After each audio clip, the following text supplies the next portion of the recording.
President, Ambassador Kolisek, High Commissioner for Human Rights, Madame Bachelet, Excellencies, distinguished delegates. At the outset, I express my heartfelt condolence on the loss of life and property in Bahamas due to hurricane. I thank you, Mr. President, and the Bureau for your able stewardship of the Human Rights Council. I also commend the High Commissioner, Madame Bachelet, and her office for their contributions towards protecting and promoting the universal values of human rights. We welcome the updates yesterday on current crisis in the Indian-occupied Jammu and Kashmir. I'm privileged to speak today at the Human Rights Council, which is the custodian of global human rights, the third functional pillar of the United Nations. Mr. President, it is in this House that I brought the plea and the petition of the people of Indian-occupied Jammu and Kashmir, whose basic and inalienable human rights are being trampled with impunity by India. The people of this occupied land are suffering systematic and serial violations of their fundamental freedoms. For the last 6 weeks, over 8 million Kashmiris already in the clutches of decades-long Indian oppression have been virtually caged by an illegal military occupation that has swelled in ranks within days from 700,000 to nearly 1 million troops. To what end, I ask, Mr. President? The answer is obvious, and it lays bare the real character of a country that pretends to be a bastion of democracy, federalism, and secularism. For the last 6 weeks, India has transformed occupied Jammu and Kashmir into the largest prison on this planet, with virtually no access to basic amenities and means of communication. Shops are running short of supplies, hospitals of life-saving medicines, and the sick and wounded, many of them due to the direct and indiscriminate use of force by the Indian occupation forces, unable to access even emergency health services. For 6 weeks and counting, Kashmiri's political leadership of all shades has been held under house arrest, imprisoned and gagged. Over 6,000 people, political workers, activists, students and professionals have been arrested without due process of law. Many of them have been forcibly shipped to jails all over India under draconian laws operative in the Indian-occupied Jammu and Kashmir. Distinguished delegates, I'm not alone in drawing attention to India's outright brutality and blatant disrespect for human dignity. The world is speaking. Independent and renowned international media outlets, as well as neutral observers, are regularly reporting horrendous atrocities against the people of the Indian-occupied Jammu and Kashmir. The BBC on the 29th of August reported gruesome details of torture of Kashmiri youth by Indian occupation forces. The report quotes helpless victims as pleading, "Don't beat us, just shoot us." I've had this article distributed to all of you for your perusal. Similarly, The Independent on the 2nd of September reported horrific episodes of extreme brutality and humiliation of Kashmiris by Indian occupation forces who have shamelessly tortured people in public while stripping them naked. Another report notes that the victims of pellet guns that have been used with abandon by the Indian occupation forces for years and have blinded scores of innocent Kashmiris for life are now reluctant to go to hospitals for treatment due to fear of intimidation, arrest and detention of the Indian occupation forces. No, ladies and gentlemen, this is not a flashback to medieval times. This barbarism is happening today in the 21st century. Of course, I do not need to remind a Human Rights Council, that all this represents clear breaches of multiple international human rights instruments that India is party to. This is the real story of the Indian-occupied Jammu and Kashmir and its people under subjugation that India is desperate to hide from the world. This is the true face of the so-called largest democracy of the world. This is the conduct of a country which aspires to be a permanent member of the United Nations Security Council. Mr. President, at the root of this mayhem is India's refusal to grant the people of Indian-occupied Jammu and Kashmir their right of self-determination. This 7-decade-old travesty of justice has been compounded by the present Indian government's nefarious and twisted dream outlined explicitly in the ruling party's manifesto to turn by force of arms Jammu and Kashmir's Muslims majority into a minority. India's unilateral actions of 5th August 2019 of altering the status of occupied Jammu and Kashmir, recognized as a disputed territory by the UN Security Council, are illegal under international law. With these illegal changes, India's presence is, by its own yardstick, a naked foreign occupation. These measures contravene the 4th Geneva Convention that prohibits migration to and from an occupied territory. They are also a flagrant violation of several UN Security Council resolutions. India's assertion that these actions are its internal affair is patently false. As a matter of fact, Jammu and Kashmir has been on the agenda of the United Nations for over 17 years now. The meeting of the Security Council on the 16th of August to discuss the Jammu and Kashmir dispute is an attestation of this fact. What is happening in Indian-occupied Jammu and Kashmir is not a country-specific situation in this Council's parlance. The atrocities and abuses are being inflicted upon the people of a disputed and occupied territory as affirmed by international law. The situation in this occupied territory must therefore be of direct international concern. It is not and can never be an internal matter for India.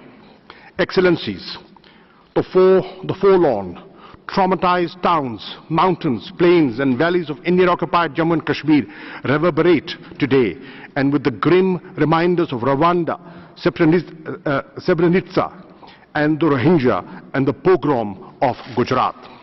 The people of Indian-occupied Jammu and Kashmir are apprehending the worst. Some have said that Kashmir echoes with the silence of the graveyard. Others contend that it is a lull before a storm. I shudder to mention the word genocide here, but I must. With the respect to the Genocide Convention, the Kashmiri people in the occupied territory as a national, ethnic, racial and religious group of people face grave threats to their lives, way of living and livelihoods from a murderous, misogynistic and xenophobic regime. One international civil society organization based in the United States has already issued a genocide alert proclaiming that the situation in Indian-occupied Jammu and Kashmir has crossed the 10 stages of the genocidal process. Distinguished delegates, India's effort to hide its atrocities in the Indian-occupied Jammu and Kashmir by falsely labeling it terrorism and cross-border terrorism are shameless and indefensible.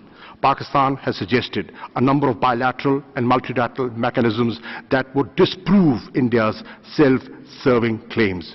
We have recently proposed to double the strength of the UN observers mission to monitor the line of control. India outrightly rejects all these proposals.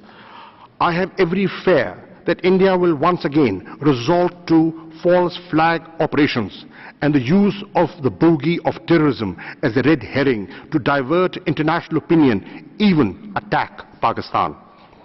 Another Indian ploy to to deflect attention is its increasing violations of the 2003 ceasefire understanding on the line of control and regular and persistent targeting of civilians in Azad Jammu and Kashmir.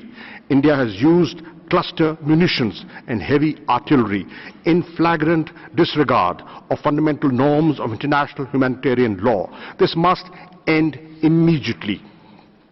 Mr. President, I have regularly sensitized the UN Security Council about the grave dangers to peace and security in nuclearized South Asia and beyond, as a result of India's reckless posture and draconian measures.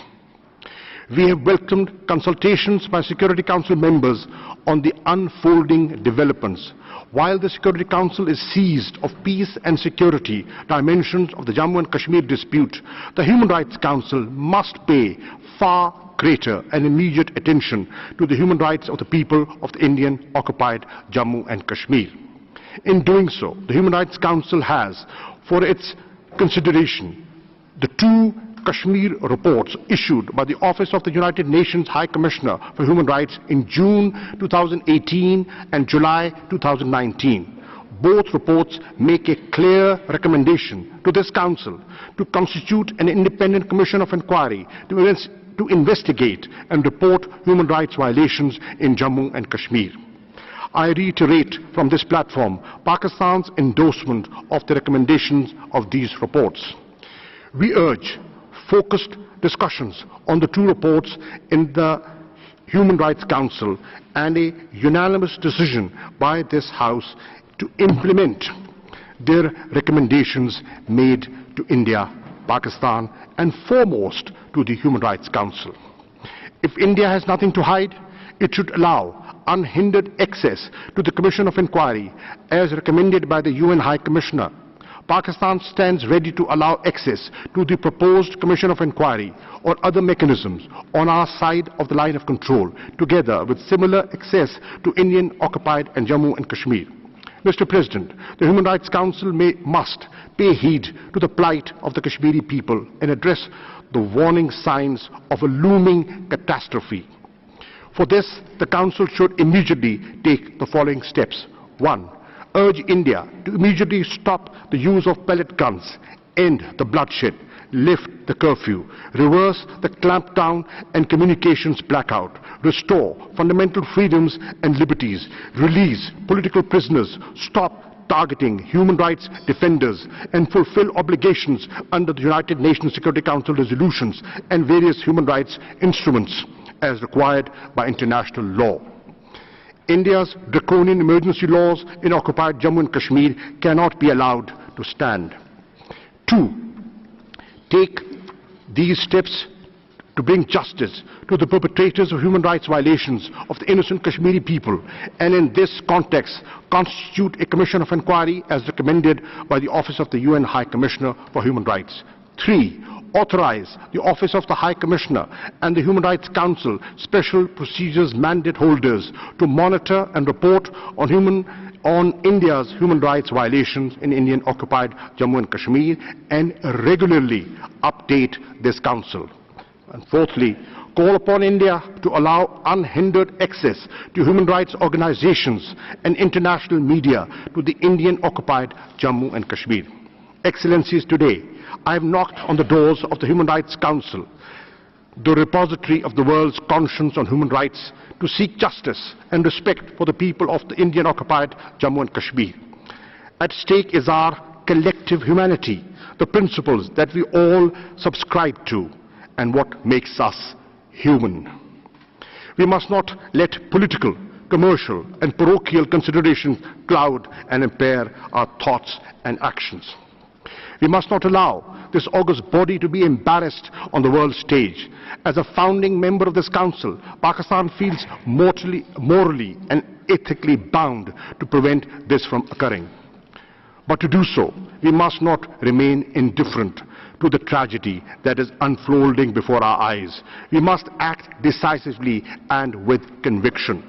Distinguished delegates, let us not forget that history is replete with failed, barbaric campaigns to wage demographic wars to change facts on the ground.